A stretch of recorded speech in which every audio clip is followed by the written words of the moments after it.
moment où je dénombrais les pensées qui avaient rempli mon esprit pendant les minutes précédentes pour me rendre compte si je venais ou non de dormir, et où l'incertitude même qui me faisait me poser la question était en train de me fournir une réponse affirmative. Dans le carreau de la fenêtre, au-dessus d'un petit bois noir, je vis des nuages échancrés dont le doux duvet était d'un rose fixé, mort, qui ne changerait plus. Comme celui qui teint les plumes de l'aile qui l'a assimilée ou la pastel sur laquelle l'a déposée la fantaisie du peintre. Mais je sentais qu'au contraire, cette couleur n'était ni inertie, ni caprice, mais nécessité et vie. Bientôt s'amoncelèrent derrière elle des réserves de lumière.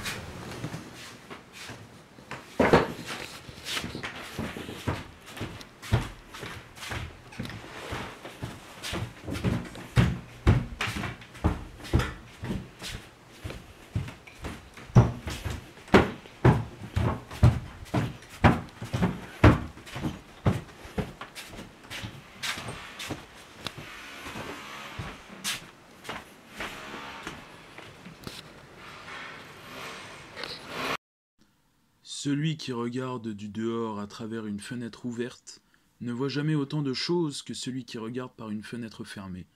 Il n'est pas d'objet plus profond, plus mystérieux, plus fécond, plus ténébreux, plus éblouissant qu'une fenêtre éclairée d'une chandelle.